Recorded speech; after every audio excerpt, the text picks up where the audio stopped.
Welcome to this edition of Greco Television. Today we're going to be going over the how-to section of how to properly install the Greco Soft Surf Racks. The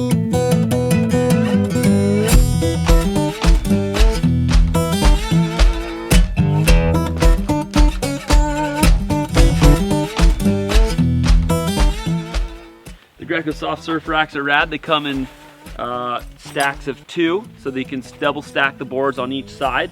As you can see, we've offered the cool D-rings with the oversized straps to be able to strap some SUPs or double stack your surfboards on each side to 3 high. Before we get into actually how to install these, we want to go over a few tips that actually will help you. Some helpful tips before you guys install these surfboards. We want to make sure that we ensure the safety of both you, the car, and the people around you. The first one would always be to check the racks before putting them on, before you harm your car of any debris, trash, glass, anything that might harm your car when putting them on. Here I'm looking for anything on the bottom side of the rack that will have direct contact with the car. The second thing, you want to make sure that when installing the racks that everything's nice and tight. The last thing you want to happen is these boards to be flying off on the freeway or on any local road. It'll harm both the surfboards and maybe those people around you. So always check after you install them to make sure you crank them nice and tight. And just as a precaution, let's not go at super high speeds and make sure that everything stays safe. After you've taken the racks out of the bag and you're installing them to the car, the first thing you want to do is open all the doors. The last thing you want to do is strap them inside the windows, and now you can't open your doors. So all 4 doors are open, and we're putting them on the car. You want to make sure that the Greco logo is facing right side up. That's how you know that you're not on the wrong side of the racks and that the D-rings are facing up. And as you put it on top of the car, you can hear the D-rings are flopping. These things are metal. These aren't made of plastic. This is a nice, strong material. The last thing you want is them to be hitting on top of your car. So that's why we're always saying be cautious of the car, be watching out for these metal D-rings, and make sure that, again, no debris on these racks as they sit flush with the car. So you can see that I'm placing my racks slightly towards the front of the car. You don't want to put them too far back because then they're going to be too clustered with the back rack. So you want to slide it just forward, almost towards the windshield, and you want to have all these straps free and clear, and you can take them out of the rubber band as soon as they come out of the package, and then you're going to be ready to go to strap them inside. So let's take a look inside. All right, now we're inside the car. Here is the most important part of this entire setup. It's going to be these D-rings. There's 4 of them. You got 2 coming on the inside and 2 that are going to strap on the outside to attach the boards. It is absolutely imperative that you understand this point. The D-rings are not tight. The soft surf racks are not going to be tight. So here we go. I want you to pay attention. There's 2 parts to the D-ring. You got the first part of the D-ring, which is just a loose metal strap. Then the second part of the D-ring is the actual D-ring, 2-sided loops. Does everyone see that? All right, so they're together.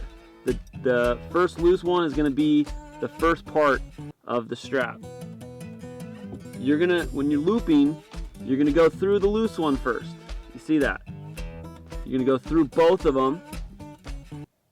Then you're gonna come back around to the only part that's hanging on the top. This little part right here. That's going through third. Now you're here. You still have this loose one with the strap already through it. You're going to go back around again through that part, and as you come back through, you're going to start to feel it tighten. See how that D-ring pulls forward? And as you pull, this thing's going to get nice and nice and nice and nice and tight. Yeah. And you're going to pull as much as you need to make sure that this thing has not a lot of give. So you can see this thing barely has any move. That D-ring is going to be nice and tight on the underside. You still have a lot of this extra strap. You don't want this flapping around hitting your face the whole time. So you can tie just a regular figure 8 knot, or just get it off to the side here so that's not sitting in front of your face the entire time. All right, now that you got your racks nice and secure, you can see these things are not going anywhere. The D-rings are nice and secure on the underside, and now it's time to strengthen the D-rings on top of the boards. All right, hopefully you have your Greco surfboard you're going to be throwing on there. We're going to be using our 8-footer 2.0 model to show you guys how to properly do this. Now there's 2 ways that you want to put on the surfboard. You want to put it belly side up and that's any surfboard.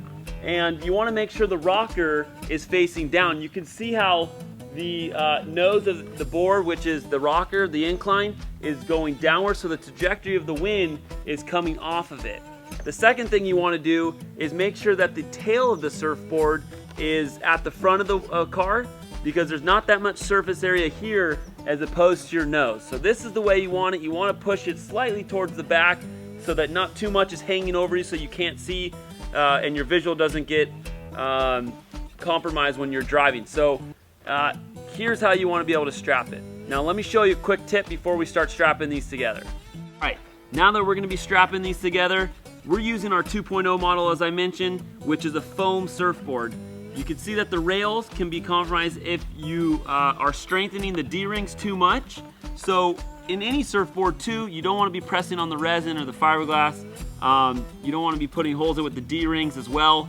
So I always put a rag or a towel, anything you got in your car, to push where there's ever contact between strap and board, so that it alleviates a lot of that pressure that's coming through. So again, we're gonna go through the bottom part of both of the D-rings. You're gonna come through the top of the D-ring and back out the first ring that you put it through, as we went in on the inside of the car instructions. And as you push it through, you're gonna start to strengthen the strap, and you can see the D-ring pull forward. That's when you know you have a good sign that the straps are strengthening. Now, I wanna make sure I'm in a good position before I really start to crank on these. And as I crank, you can see that the towel is starting to push towards the board. That's how you know that this is alleviating a lot of the pressure on the surfboard. And as I pull again, this thing is nice and tight on the front. You can see it's not going anywhere. And all I do is I do the same side on the back. And you guys have a surfboard on top of your rack.